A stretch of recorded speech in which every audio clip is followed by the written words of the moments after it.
Still streaming in.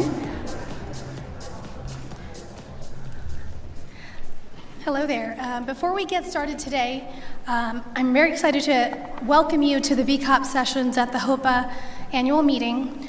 Before we get started, I want to acknowledge my committee who have put in countless hours in making this program tip-top shape for all of you, and I'm really excited for the 7 programs you'll have, and you'll get 8 credits for all 7 programs. We're going to go ahead and get started with our first speaker. It's my pleasure to welcome you to New Oncology Clinical Trial Designs, What Works? A few housekeeping items. You can find your complete speaker bios in the HOPA conference app, and we ask that you hold all questions until the end.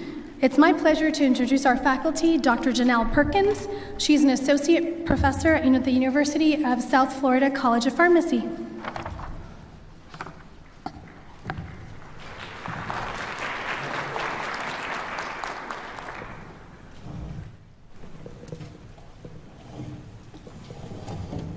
Sorry, had to move that. I was afraid I'd trip over it. Well, welcome, and thank you very much for attending today. Thank you for the organizers for asking me to come and present this topic. I'm hoping that this will be something that will be informative for you. I think we all understand that. I want to thank the subcommittee members as well. So I think we could all agree that with our new therapies that we're seeing being used in oncology today, there's been a need for us to look at new clinical trial designs. And so hence here I am to talk to you about some of these new trial designs. There have been several that have been developed over the last several years looking at our new targeted therapies. I'm going to focus my concentration or focus my talk on a couple of these trials, the basket trials and umbrella trials. So I have no disclosures. Here are my objectives for this afternoon. I hope you guys took advantage of the break, when I got something to drink, moved around. This is kind of a tough time to talk. I know for me, and during the afternoon, I'm ready to take a nap about right now. So again, if you need to get up and go, that's fine. Not to take a nap, but to come back when you can. So by way of introduction, I think for this audience, we really don't need to talk too much about the traditional clinical trials that we're all used to. So these are our sequential phase 1 through phase 3 trials that we're all have grown to love over the past many, many years. Generally, though, for these trials, what we're looking at is one drug in one specific disease state evaluated per trial. So at least in the early phase trials, we're looking at a heterogeneous advanced stage participants that are included in these trials. We're looking at safety or efficacy or both, depending on the phase of the study. And these trials are really based on our classic chemotherapy agents that were narrow therapeutic windows, the broad spectrum cytotoxic chemotherapy. So with these new anti-neoplastic drugs that are out, we all know that the mechanisms now have become more targeted. So these, they're targeted to a specific disease biomarker. So sometimes our traditional phase 1 through 3 trials may not be efficient or effective in demonstrating benefit in these particular agents, and then newer trial designs are being developed to evaluate these targeted drugs. And these are some of the things that I'm going to be discussing with you today. So the next 3 slides really are just summary tables of the different traditional phase trials, phase 1 through phase 3 trials, that again, I think most of you are very familiar with these trials. I'm not going to take the time to go through the goals or the eligibility and design so much, except just to talk about some of the limitations of these trials when we're looking at evaluating targeted therapies. So for our phase 1 trials, again, these are trials that are essentially looking at evaluating maximally tolerated doses based on dose-limiting toxicities. So when we think about our targeted therapy, sometimes the maximally tolerated dose is not really or not applicable, because some of our targeted therapies don't really have toxicities that are dose-related. So, and then the other thing we need to think about is it may not be necessary to treat at a maximally tolerated dose. We might be more interested in looking at what the biologically effective dose is. And then a lot of our dose-response relationships for targeted therapies are not as steep as what we've seen with our classic cytotoxic agents. So I want to spend a little more time talking about phase 2 trials, because really some of these newer trials that we're looking at with the umbrella and the basket trials are kind of juiced up phase 2 trials. So essentially our goal is the same in those trials. We're looking for drug activity, okay? We're looking for activity of the agent that we're interested in a specific disease. So with our traditional phase 2 trials, our patients have a single histology, okay? So they all have lung cancer, they all have breast cancer. Many of them have already failed standard therapies. We can use a single drug or combination in these phase 2 trials. These phase 2 trials can either be single-staged or double-staged or two-staged or even randomized. And the sample size is determined by a predefined clinically beneficial effect. So this is something the investigators have looked at and said, okay, we think if this drug can show us a response rate of 40% in this phase 2 trial, then we'll take it into a phase 3 trial. And the most common design for these phase 2 trials typically is a two-stage design. So we treat 10 to 14 patients, we look and see what the response rate is, and then we go on to treat, if that response rate criteria is met, we go on to treat another 15 to 20 patients for a total sample size of between 40 and 50 patients. I want you to remember that, because that will become important when we start to talk about some of these newer trials that we're looking at. So for our targeted therapies, we all know that a single tumor type is not a homogeneous disease. So we have different genetic alterations within the same tumor type that may make them more responsive or less responsive to particular therapies. Our response is going to differ depending on the type of genetic variation that we might have, or the genetic variant that we might see in these studies. And the other issue that we have is that a lot of these tumor variations or genetic variations are very low prevalence, so they're not very common. So it's very difficult to run a traditional phase 2 trial just in patients that have that genetic variation, because sometimes we just don't have enough patients, or it takes a very long time to accrue to a traditional phase 2 trial. So our phase 3 design then, this is our classic gold standard randomized controlled trial. So patients generally have a single histology. They may be at a specific disease state. Generally, these patients are less heavily pretreated. We have a sample size that's been based on our alpha and beta power, so on and so forth, and then looking at a clinically meaningful difference between the two different treatments that are being compared. So most of these trials have some type of interim analysis that we're looking at superiority or futility, although some of them do have like a non-inferiority type goal. So the limitations of these trials is, again, we know that there's different efficacy of different treatments based on the genetic variation of the tumor. So a lot of times what happens in these large phase 3 studies is that patients will be randomized to 2 different treatment groups, regardless of or without taking into account the specific genetic variation or genetic variant that may be there in the tumor. And then investigators will do a post-hoc analysis that's not generally powered to look at differences in treatment and the genetic variation. So we may see some type of activity in patients that have the genetic alteration, but we don't have enough power in that particular analysis to say whether it's different or not. And so that results in kind of a dilution of the treatment effect for the patients that have the genetic variation. So we have our first audience response question. In a traditional phase 2 study done in patients with bladder cancer, evaluating a new therapy which targets mutations in the XYG gene. I just made that up. I don't think there's anything as called an XYZ gene. But this was a known biomarker for this particular malignancy. So patients without the genetic mutation were eligible for enrollment. So it's really all comers in terms of bladder cancer that were enrolled on this trial. The trial was powered to see a response rate of 30%, and that power is calculated as our traditional 80%. So the trial results were negative for a meaningful response rate. So what do you think really is then the reason for the negative result in this trial?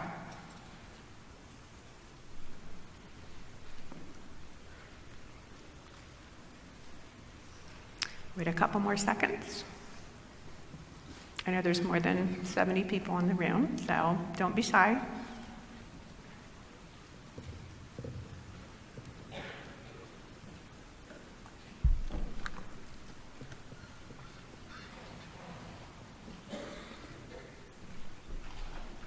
Okay, let's see how you guys did. And I think it takes a couple of seconds. Okay, very good. So essentially the response rate was diluted out by including patients that didn't have the genetic variation in the study. Great.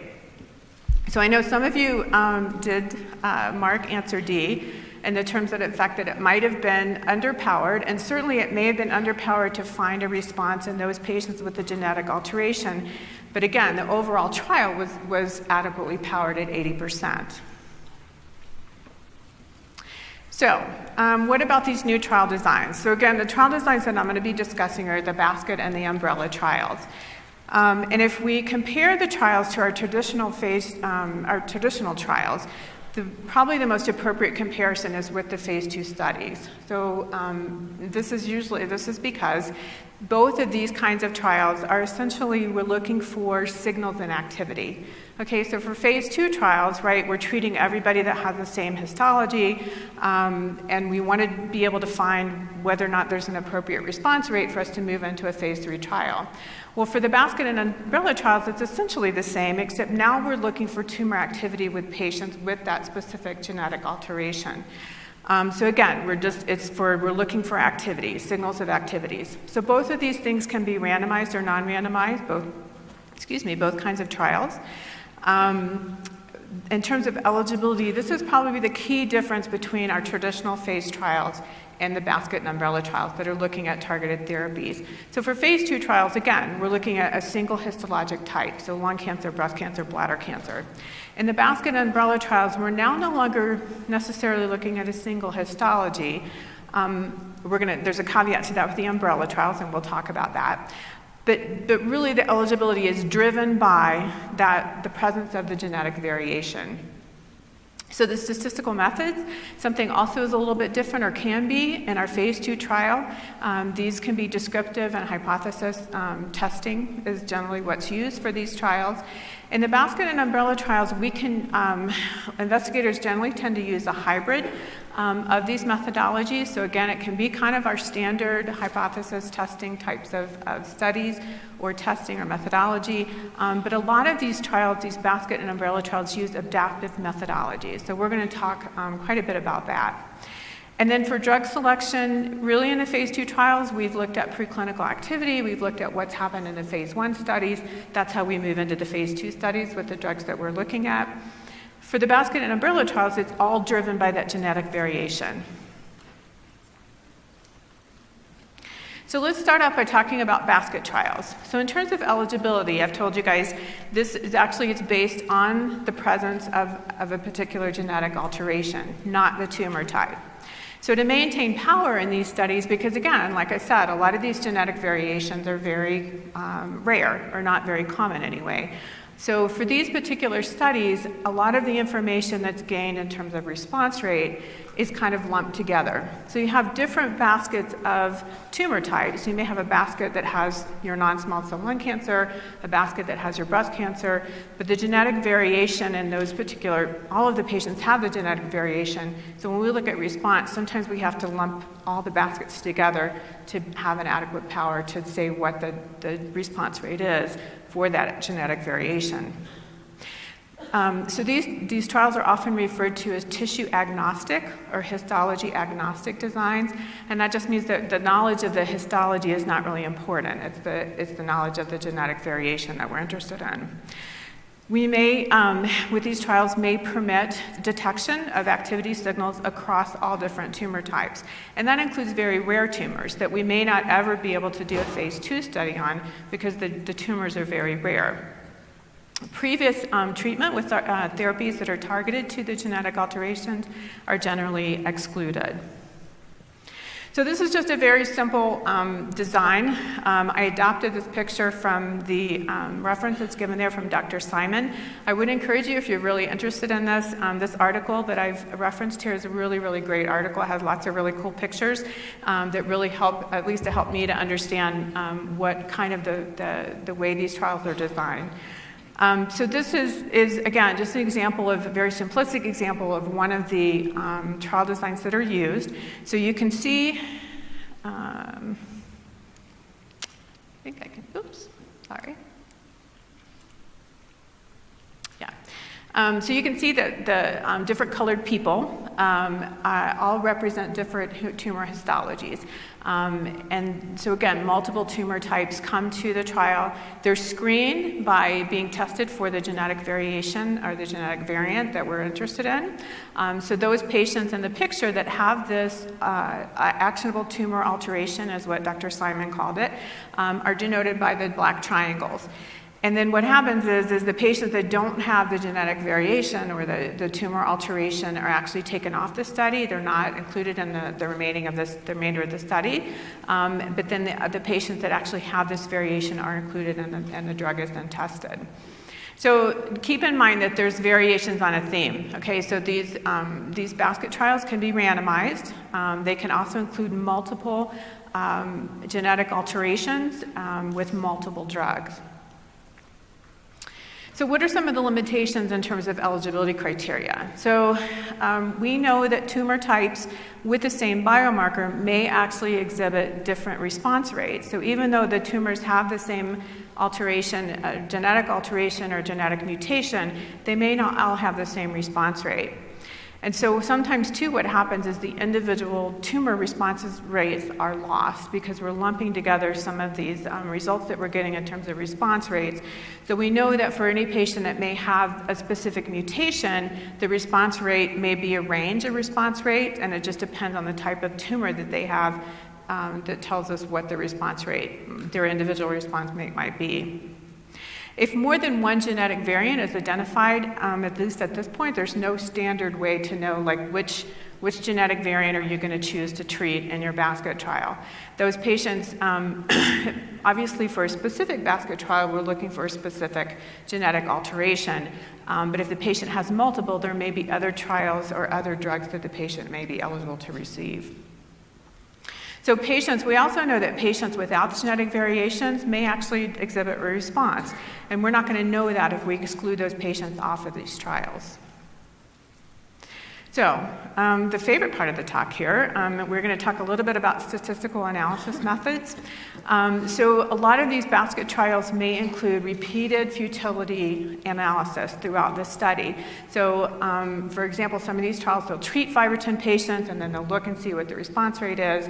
And if there's a certain criteria that's met, a lot like our traditional phase 2 trials, although with much fewer numbers of patients, then they'll either go on to treat more patients or they'll stop the accrual to that particular basket or that cohort. So this allows for closure of subgroups or the entire study if futility parameters are met. And what we'll see is a lot of these basket studies use much, much smaller numbers of patients, so they become more efficient in terms of identifying those tumor activities or those activity signals that we've been talking about. So the potential limitation of this, for those of you that are into statistical methodologies, is that anytime you do multiple testing, you would tend to inflate your type 1 error rate. So the more times you look at the data, the more likely you're actually going to find some statistical significant difference that may just be due to chance or just because you've looked at the data multiple times. So here's an example of one of the newer, probably not new, I think Bayesian statistics have been around for a long time, but this is some of the newer methodology that's being used in some of these trials. And I have a disclaimer here. I am not a statistician. I'm not a Bayesian statistician, so I will apologize if we have any Bayesian statisticians in the crowd. This is probably grossly oversimplified for me to understand it and then for me to be able to explain it to you. So if we have any Bayesian statisticians in the crowd, just bear with me. You can correct me if I'm wrong after the talk, or help me understand more details.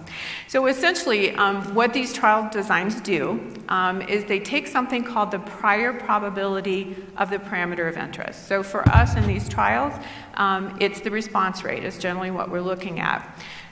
And then they come up with this prior probability based on either expert opinion or or previous activity that they've seen with this particular genetic variation.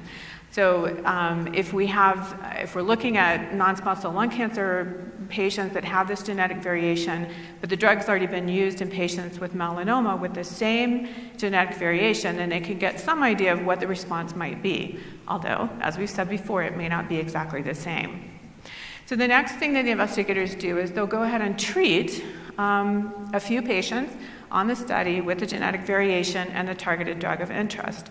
And they will take some of the collected data they have in terms of response rates. Then they take both the prior probability and the observed response rate, and they feed it into this black box. And I made it a black box for a very good reason, where the computer simulations that are used go through Bayes' theorem, which has to do with conditional probabilities, and they use these Monte Carlo simulation procedures, and then what comes out is a posterior probability of that parameter of interest. So let me walk you through an example, because I think this helped me to understand, and hopefully it will help you to understand it as well. So let's say we're doing a basket study. One of the basket studies is non-small cell lung cancer. So the prior probability of the drug that we're interested in and eliciting a response in non-small cell lung cancer in the patient with the gene mutation that we're interested in is 10 to 50%. Okay, that seems like a pretty wide range, right? And sometimes these ranges are pretty wide because we may not know what our response rate is going to be. But the investigators take their best guess, again, based on their expert opinion and maybe what's been published about the drug so far. So I have two different scenarios for us to think about. The one on the top has the basket trial showing a 7 out of 12 patients with non-small cell lung cancer that have had a response to the drug. Okay, so then the investigators will take that prior probability of 10 to 15%, that response rate that they've seen so far in 12 patients of 7, and they load it into the computer program, and what comes out is a posterior probability of the true response rate in non-small cell lung cancer. So in this particular case, what this tells us is that the probability of having a response of greater than 50% if you have non-small cell lung cancer and the genetic variation is greater than 80%. So a high likelihood of having a really good response based on the prior probability and the actual data from the trial so far. You guys with me? I see some head bobs. That's what I look for in my class and my students. Okay, so I'll restate it one more time, that maybe it'll help kind of sink in. So what we're getting here is a posterior probability, right? So based on the results that we've seen so far in the trial and our prior probability, what we can say is that there's a very high likelihood, in this instance greater than 50%, greater than 80%, that our actual response rate in this group of patients is going to be at least 50%. So the investigators look at this, they're happy with that with the posterior probability, so we can close that. They close that cohort of patients in non-small cell lung cancer. And they move on and they say, okay, we've seen enough of an activity, we're going to take this to a confirmatory trial and see if this is real. And keep it in mind, we've only treated 12 patients. So again, very efficient model. We're going to talk about some of the caveats and limitations, but a pretty efficient model in terms of looking at this drug in this particular case. So on the bottom part of it, we have another scenario where in this case, only 2 of 12 patients have responded. So using that information, the same prior probability, what we see is that probability of getting a response rate of greater than 50% is now less than 20%. Okay, so again, the investigators can look at that and say, okay, fine, we're not seeing the type of response rate that we want to see, or that the probability of having a better response rate is very low, so we can close the stratum and not treat any more patients. Again, it just adds to the efficiency of the design of these trials. Okay.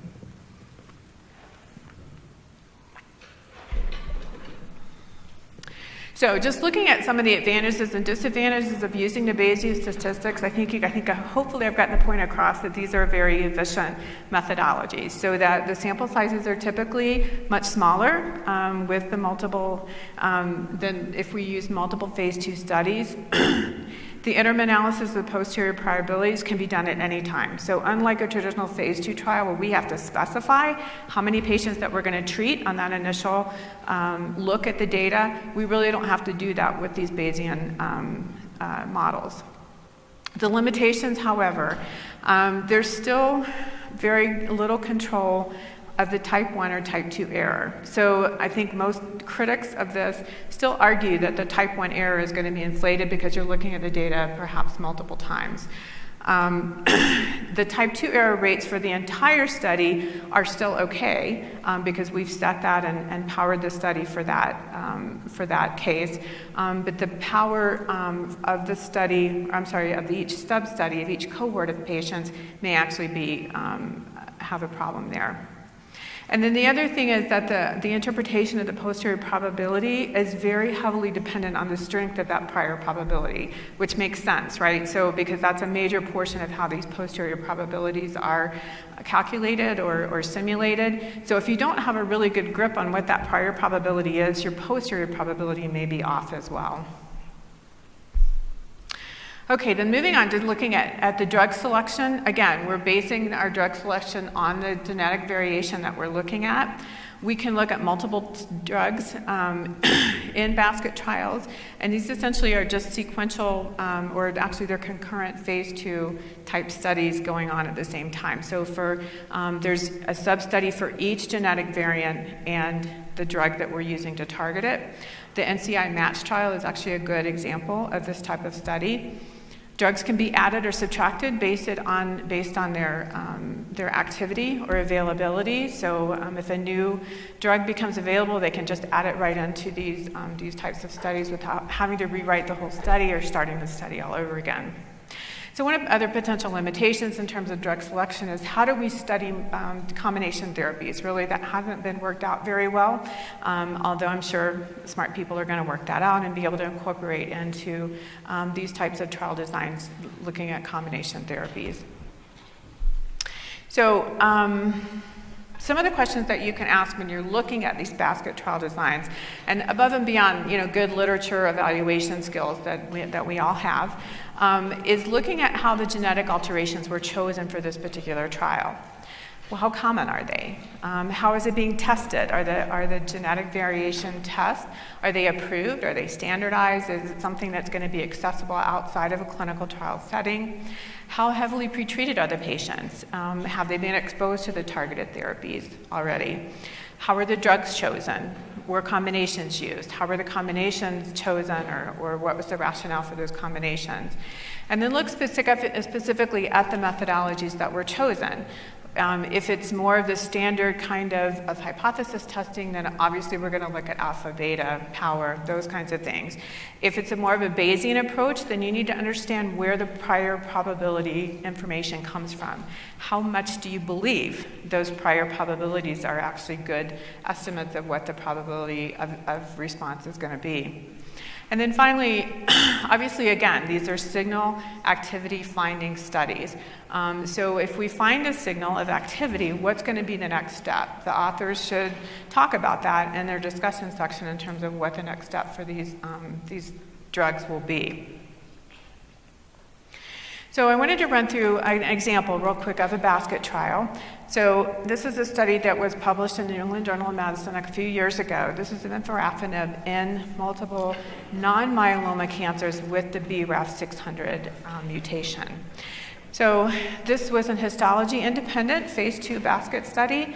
The mutations we know there's this particular mutation we know has been identified in several non-melanoma cancers, including colorectal, non-small cell lung cancer, thyroid gliomas, et cetera, et cetera. We know that it's associated with a more aggressive phenotype.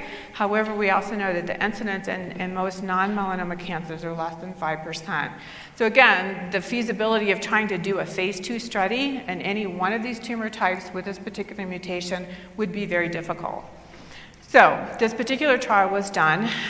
It included an adaptive Simon 2-stage design for tumor-specific cohorts. So these were the specific basket or disease cohorts that were included in this trial. There was an other basket that everything that didn't fit into any of the other baskets were put into. So this is how the Simon stage 2 design worked for this particular study. So for each basket or for each cohort of diseases, there were 7 patients that were treated. If greater than 4 patients responded, then an additional 6 patients were treated for a total of 13 patients in that specific cohort. Again, very, very small numbers compared to our traditional phase 2 trial design.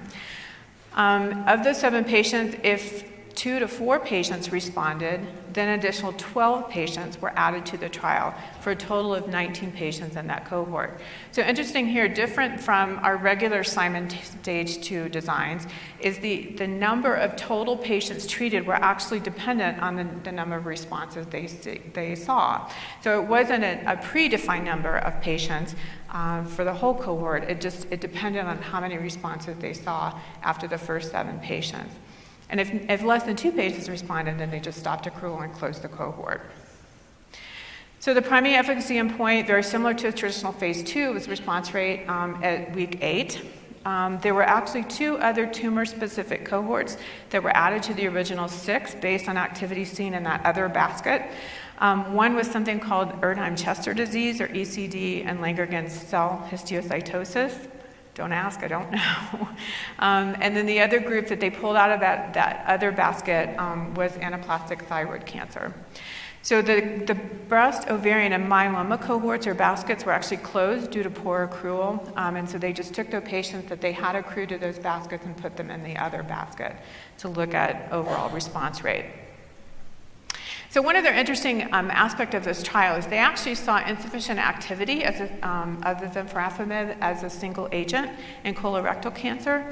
So the study was amended to allow combination therapy with cetuximab based on some laboratory and other clinical data, saying that the combination of these 2 drugs might actually be more effective. So they did a standard 3+3 dose escalation to look at the maximally tolerated dose of this combination, and then the second cohort of patients received the combination of the drug. So as of the time that trial was published, there were 122 patients that had been enrolled.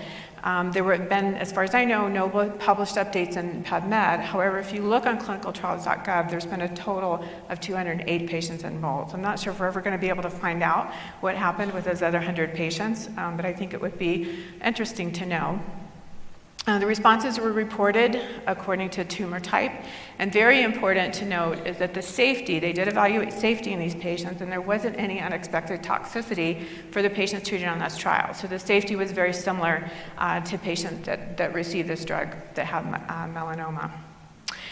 So here's some of the response rates that were shown.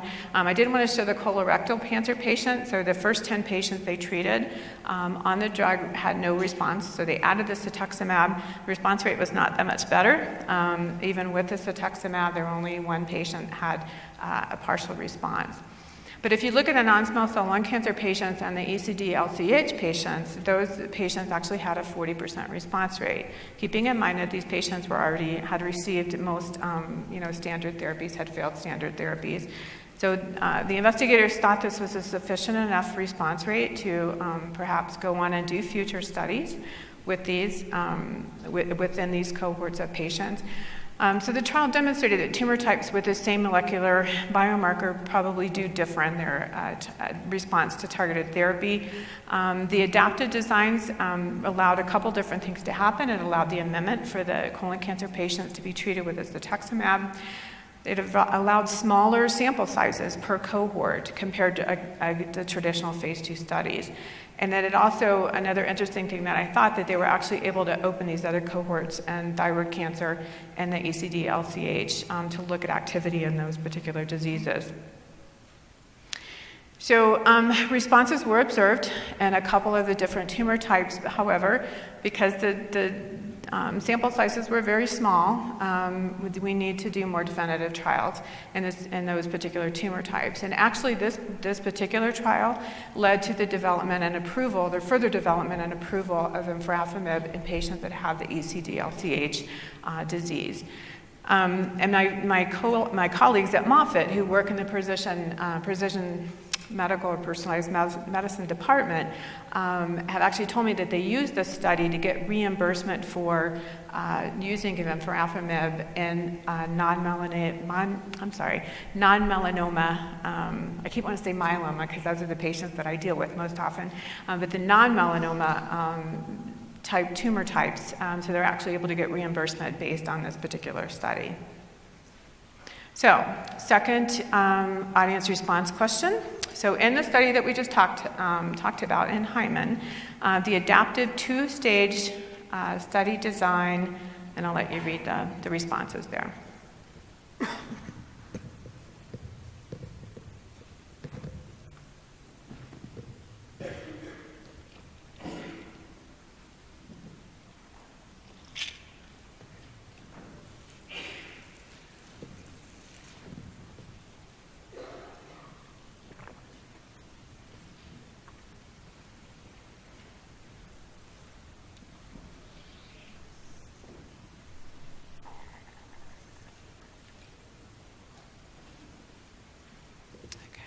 Okay, not as many responses on this one. You guys still thinking about that answer?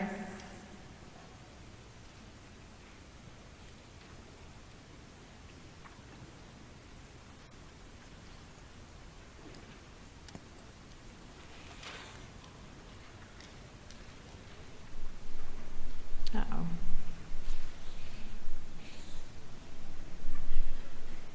Not quite sure what to do about that.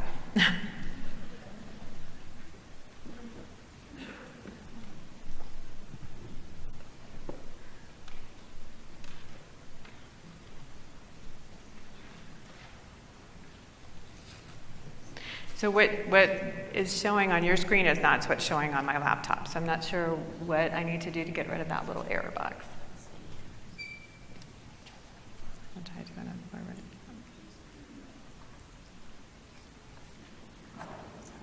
Sorry.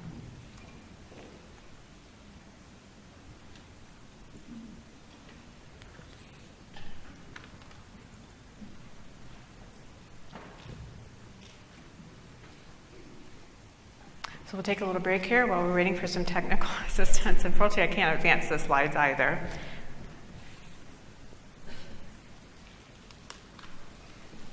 So just out of curiosity, how many of you guys have been involved in some of the basket trials and umbrella trials? Anybody been at institutions where they've used those studies? Okay, good. Anybody want to share anything about those studies that you thought was of interest or made you believe or disbelieve in the studies?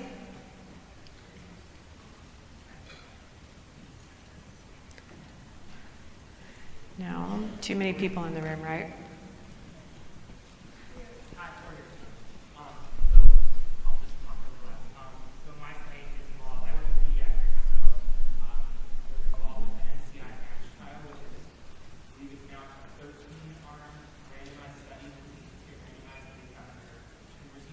Right. And one of the things that's been really interesting is because it's pediatrics, most of the outcomes that they're looking at are safety measures instead of actual efficacy.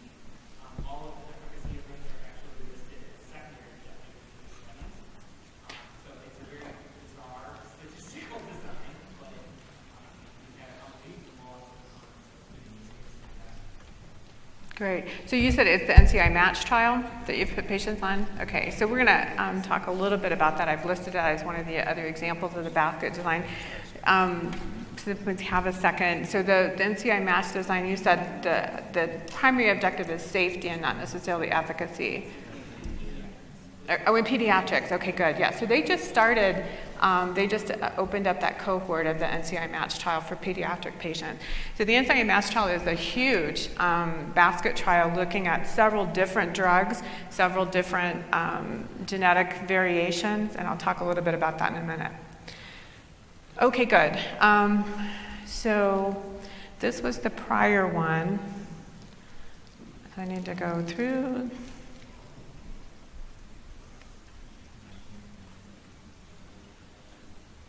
Okay, good. Great. So very good. You guys pretty much all but one person got the right answer. So again, one of the major advantages of using these trials is that we can generally get away with fewer patients than with a traditional phase 2 trial.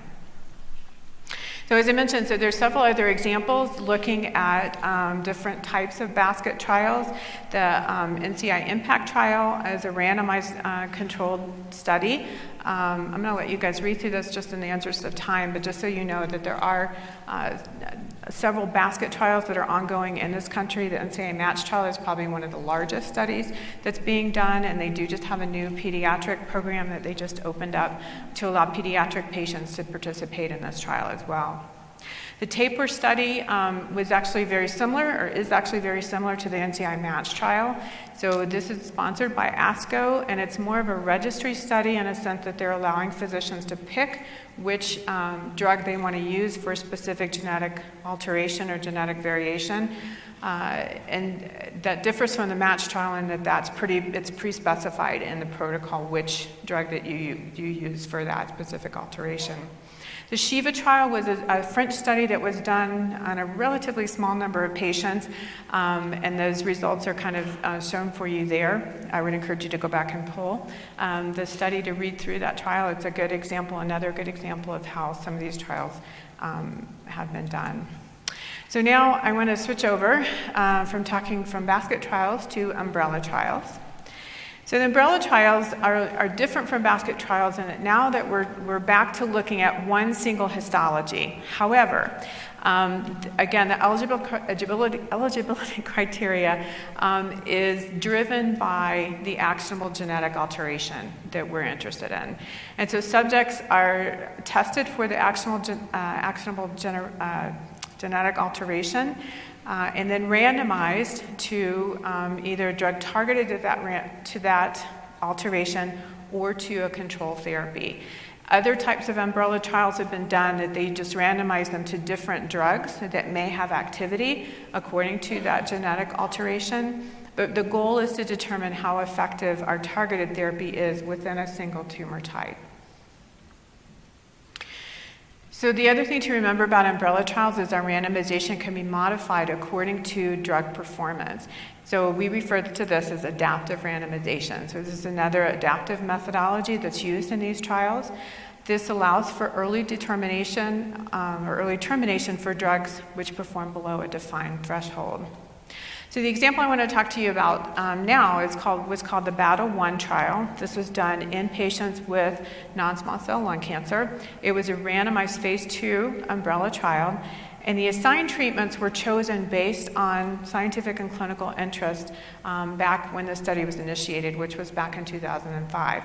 So the drugs that are being used are not ones that we would probably use today, but in the interest of using an example, this is what they chose. And I'll show that in just a minute. The primary endpoint on this trial was an overall 8-week disease control rate, and then they defined the disease control rate as being complete response plus partial response plus stable disease. So here's a schematic of the BATTLE-1 trial. So as I mentioned, these were non-small cell lung patients. They were chemotherapy refractory, so fairly heavily pretreated patients that came into the trial. 45% of these patients had already received erlotinib and in some course during their treatment. So the patients that received the erlotinib were actually only randomized to the non-erlotinib trial drug cohorts. These patients underwent a core needle biopsy of their metastatic lung disease, and then once treatable markers were identified, those patients were put into groups according to what the biomarker alteration was. So they weren't looking at specific alterations. So for like the EGFR, they looked at all EGFR variations, not just mutations in EGFR. So those are the different biomarker groups that were identified. So the EGFR group, the KRAS, BRAF mutations, VEGF expression, and then another group that was retinoid X receptor, cyclin D1, and CCNDN1 copy numbers. So that was all those groups. Those patients were all lumped into that one biomarker group. And then the patients were randomized to one of those 4 drug treatment groups. So one of the primary purposes of doing the studies that the investigators wanted to look at was what the feasibility of performing core biopsies in patients with metastatic disease that had been heavily pretreated. And then they also wanted to look at the feasibility of using real-time marker analysis for treatment. So again, how feasible was it for patients to actually get a biopsy, get enough tissue, to do the genetic alteration testing, and then what the turnaround time would be for that testing for them to be randomized to be treated. So the randomization for each of the 4 treatments was equal initially, with that caveat of what I mentioned with the patients that had been treated with erlotinib. And then after the first 97 patients were treated or randomized, then the randomization switched to an adaptive randomization. So the adaptive randomization was based on Bayesian modeling, so very similar to what we've talked about before in the basket trials. What happened was the more subjects with a particular biomarker responded to a particular therapy, the more likely or the higher probability that subsequent patients with that same biomarker would then be randomized to that therapy. Okay, so the randomization was weighted based on what the prior experience was in terms of response rates with that first group of 97 patients. So 341 patients were registered on the trial. There were 255 patients that were actually randomized, 97 to the equal randomization, and then the remaining 158 to an adaptive randomization. So the overall disease control rate for the study was 46%. The median progression-free survival was only 2 months, but keep in mind these were heavily treated patients.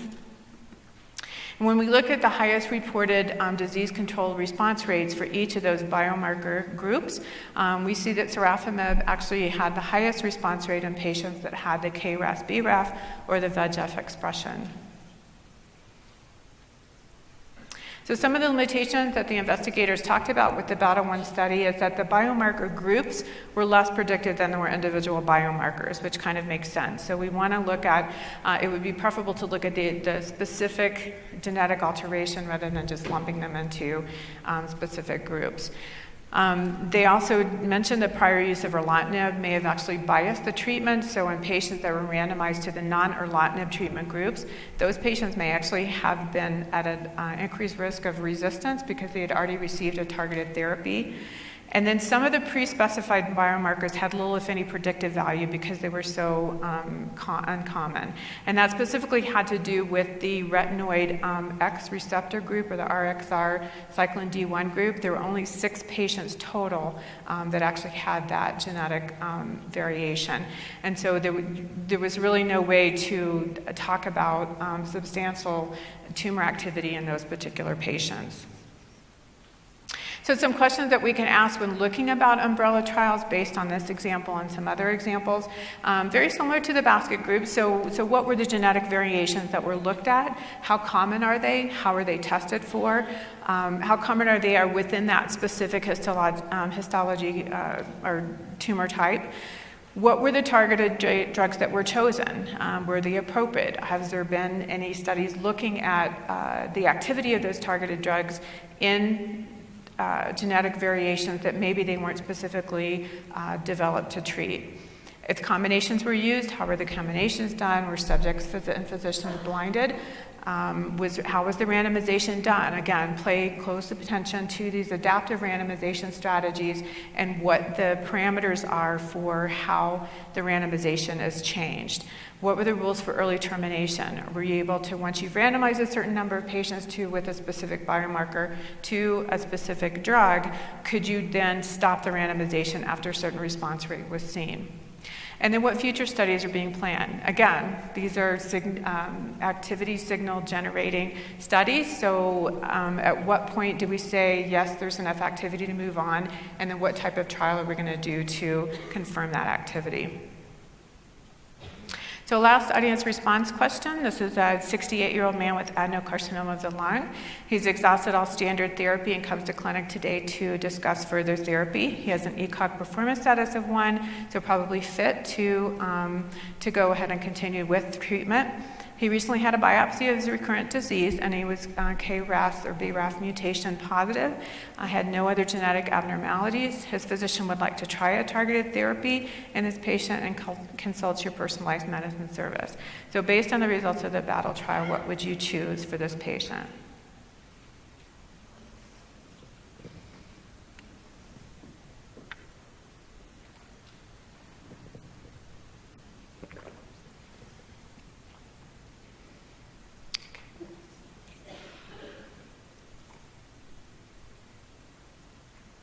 Great. Okay, so sorafenib, as I pointed out, had the highest response rate in patients with this particular genetic alteration. So in summary, this is just a table that kind of differentiates the baskets and umbrella trials. And then I did want to talk just for a few seconds about challenges in future areas of development. So obviously these trials are not the end-all greatest thing since sliced bread yet. And again, the problems that we have in terms of treating patients with these genetic variations are that they're pretty not very common, or they're just not very common. So we have problems with slow accrual, problems with small sample sizes, and then again, the responses may not always be dependent on the presence of that biomarker or alteration. And then what are the most clinically relevant endpoints? Obviously, the examples I've used for you today look at response rates, but obviously we want to make sure that the progression-free survival is also good, and then ultimately overall survival as well. Not a lot of these studies look at safety, although the vemurafenib trial did look at that, which I thought was an important component of that trial. We want to look at quality of life eventually too, because we know these targeted therapies, the toxicities are different than what we've seen with the classic chemotherapy agents, but they're certainly not benign drugs either. So will combinations be better than single drugs? Obviously, there's also regulatory and logistic difficulties with these trials.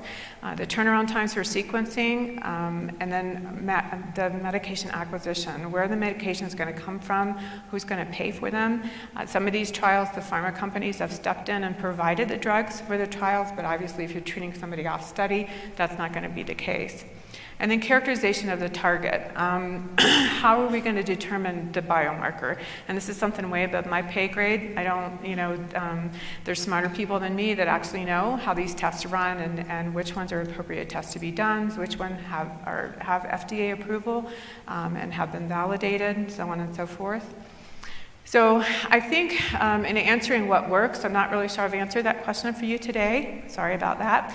But hopefully what I have been able to do is at least show you some of these new clinical trials and what people are attempting to do to try to make them work, so that we can better justify and look at these particular biomarkers and trying to find the right drugs for our patients.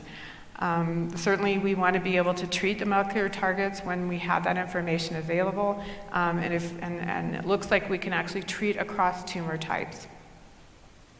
We have to make sure these trials are efficient, economical, and ethical, because obviously at the end of the day, we really want what's best for the patient in terms of finding a therapy for them that's beneficial for them. We want to make sure they're enrolling into trials that have some hope for benefit for them. Sometimes that's not always possible, but we would like to be able to design these trials to offer some benefit to the patients. So the newer designs do afford some opportunities for these things to occur. I think hopefully I've convinced you that some of these trials can be more efficient in terms of using fewer patients, trying to get patients on and off the study, and moving forward when we see some activity signal, maybe shutting the thing down when there's no signal at all, so we don't treat patients on therapies that are not beneficial for them. So really the best thing I can tell you is just to stay tuned. I always challenge my students every year to pick up a clinical trial every week and read it. So looking at whether it's an AS or JCO or wherever, looking at these studies, trying to keep up with how these methodologies are evolving and how they're helping us to identify the correct drug for our patients. With that, I'm done, and I'll be happy to take questions.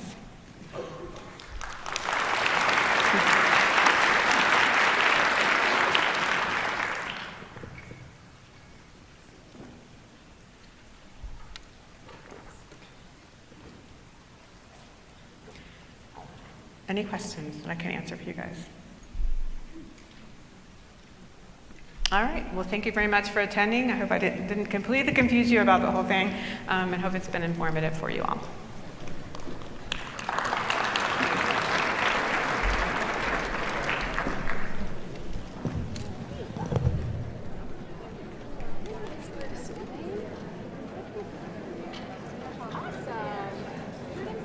Do you have the hand?